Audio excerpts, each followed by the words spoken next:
Dr. Zerbo, you are the executive secretary of an organization called CTBTO, which is meant to facilitate into entry of the CTBT, Comprehensive Nuclear Test Ban Treaty. Absolutely. Why is the CTBT important? What does it distinguish it from the NPT, the Nuclear Non-Proliferation Treaty? The CTBT is part of the NPT, one can say this, because in the many articles under the NPT, the CTBT comes higher up. And if we take the last review conference, the 2015 review conference, NPT review conference in New York, if there's one issue that was a consensus issue, that was the CTBT, the Comprehensive Test Ban Treaty, for several reasons.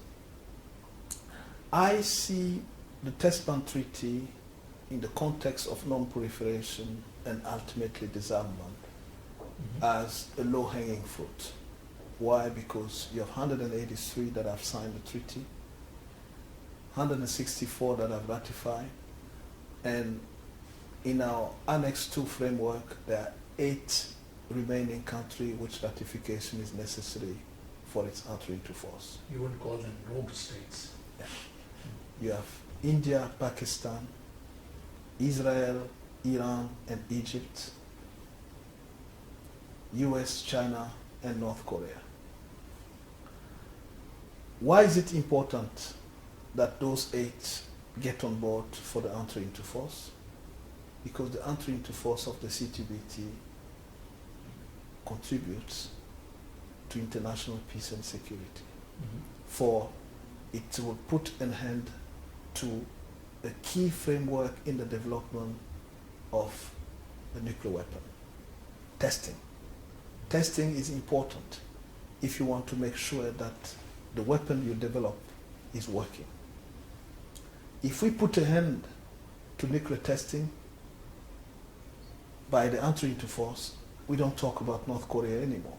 And we don't talk about any other country. And that's why the entry into force of the CTBT shouldn't be isolated from all the debate about whether North Korea has tested an H bomb or an A bomb. The question is not about A, H, or Z. The question is about testing and no more testing. And that's why the CTBT is important. But why is it that this treaty, as far as coming into force is concerned, facing such an uphill task? 20 years now since it was open for signature in 1996. First of all, I don't think anyone had anticipated that the entry into force of the treaty of the CTBT would take that long. They were basically banking on the experience of the OPCW, the Chemical Weapon Convention, whereby it took 2-3 years for its entry into force. I think many underestimated the geopolitical situation as things were moving. And the fact that it was rejected by the US Senate didn't help, because it brought doubt in many's head with regard to the relevance of ratifying the CTBT. And if 99 the US had ratified the CTBT, it would have been a completely different ball game today. We know, nevertheless, that the US remains committed to ratifying the CTBT. But the administration has its hand tied because they don't have the numbers at the Senate. What makes you optimistic that numbers may change? No. What makes me optimistic is because I don't see the CTBT as a partisan issue. It's not Republican against Democrat when you vote for or against the CTBT. It should be a bipartisan issue whereby both Republican and Democrat see the validity, the importance, the necessity of the CTBT in the US national security framework. That's what we should work on. Not to say we need more Democrat to get the CTBT ratified, or we need more Republican to not get it ratified. I don't see it this way. I see it as an effort to get both parties to come together to consider this issue as important for US national security. And to do so, I think the administration is on the right track, even if the perception, especially from people like us, who are heading this organization, we feel that it's a bit slow. I think it's the right track because you have to educate people for them to understand before you get into a debate where you can speak the same language. You can be in the same level playing field where you can talk, debate, and then come up with a solution that could lead to the ratification. Yeah, on the basis of what you're saying, it's obvious that you have an unflinching commitment to this CTBT and its coming into force.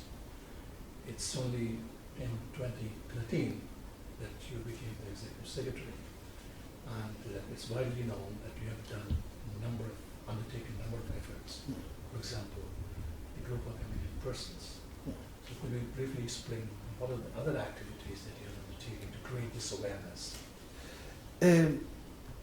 What activities have been undertaken to help move on the CTBT entry into force? Look, I took over the position as Executive Secretary in 2013. A lot has been done through my predecessors, and together with me, because I was director of the key division, the International Data Center. But if a lot has been done, we probably haven't done enough because business is not finished. The CTBT is not in force yet. So now let me go to what we've done. What we've done, we've given to the international community the technical and political tools for them to trust what they designed conceptually more than 20 years ago. When nobody believed that there would be a possibility to establish an international monitoring system and a verification regime that would be compliant, will verify compliance with the treaty to that extent. When I say to that extent, it's the efficiency, the reliability, and the commitment that came with the contribution of talented staff in this secretariat to have detected the fourth unusual event in the Korean Peninsula and put all the information, the technical specification, at the disposal of state signatories in the time frame of entering into force. This was key. We've proven to everyone that they've invested in something that pays off right now because they can tangibly see where the money is gone. It's gone into building this deterrent in a way where nobody can cheat with regard to nuclear testing, explosive testing, without being detected by our international monitoring system together with the national technical means of the state parties. Where do we go from here? Where do we go from here? From DPRK, should we say, should we eliminate them? Should we sanction them? What should we do? Where do we go from here? We should bank on what was achieved technically and politically to put in place the monitoring framework and the verification process for the compliance with the Comprehensive Test Ban Treaty. That is a given. If that what serves the purpose to convince state parties to ratify and then to move for the entry into force, what we need is leadership. Leadership in acknowledging what hasn't worked, meaning the frustrations, the concerns of those 8 remaining countries, to work on those concerns and work on those frustrations. It's the only way, by sitting around the table, that we can address the issues. We cannot keep on saying India and Pakistan haven't signed the treaty, North Korea hasn't signed the treaty, why bother at this point in time. We can't let the time pass where and when North Korea is continuing testing, because we don't know who will be next. But there's a view which one has heard the last case here in Vienna, that it should not be only left to the United States to ratify the treaty.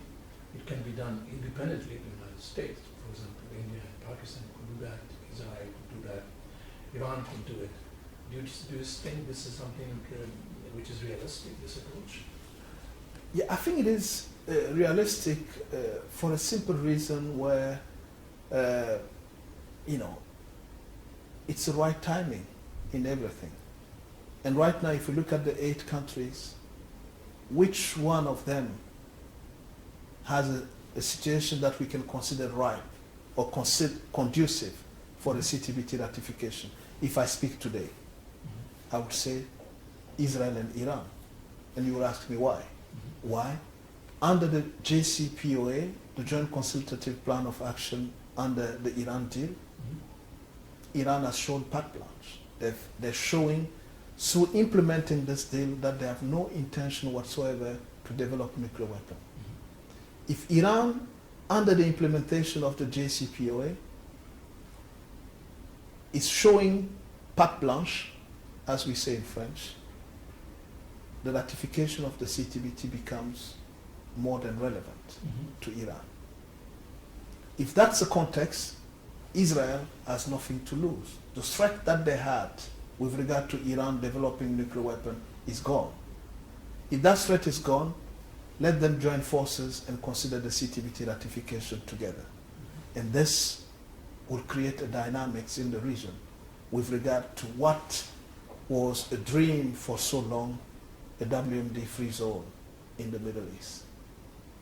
Because you'll have 2 superpowers in the Middle East who would have considered the CTBT ratification for Egypt to join, maybe, to consider, because the situation would be conducive in terms of trust and confidence, and to move on. And this is why I proposed a strong moratorium on testing in the Middle East, a strong moratorium on testing among the P5. They've done it, but it hasn't been sealed or said anywhere in writing. It's a gentleman's agreement. You just heard India say they will not stop the entry into force of the CTBT. They will not test. We hear it from China. We hear it from US. But shouldn't we have a framework where this is said and written and sealed, a condition that could lead into their ratification of the CTBT? This is what we need. To do that, you need a platform where those can discuss together. So that would mean that one should consider the CTBT as a de facto global treaty, even though it's not yet de jure. The de facto term that led to a de facto norm has been used and is being used. I did use it myself, but I want to stop using it. Why? Because we don't need de facto, we need the reality. We need the jury. Okay? Yeah. So, if you get satisfied with de facto, and you never move forward. You never move forward. Yeah. And this is a risk, although, having a de facto norm is still good, because it's a quick win. And this is what we have right now.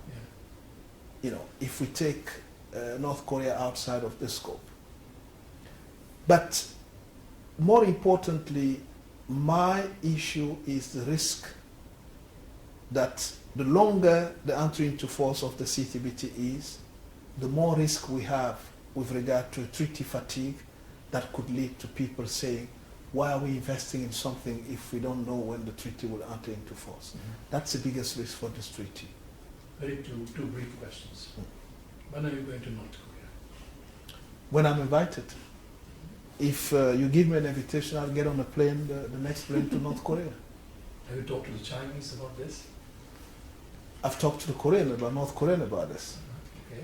Because those are the people that I met. When I talk to the Chinese, I talk about their ratification and their station. And when I talk to the North Korean, I talk about how can they join the CTBT. Okay. When do you think the treaty will become a reality? I wish yesterday. But once I was interviewed, no, realistically, in this 21st century, can we talk about realistically? That's a question that I have to ask, and I'm going to answer that same question by saying, what is realistic today? Things can change tomorrow. It takes a huge crisis and the geopolitical context changes drastically, and then we may find ourselves in a situation where people find the urgency to sit around the table and then to decide on this treaty. That could happen. The same way it happened for the Syria issue in terms of the chemical weapon. I'm not saying we need a detonation before we do that, but who knows what happened in the world that necessitate a situation where people feel the urgency to sit together and then deal with this, what I call a low-hanging fruit, before the situation gets more complex. And in that sense, it could happen anytime, because I'm optimistic. Yeah, so we look forward to a good sense prevailing on a larger scale than it does. Thank you very much. Thank you.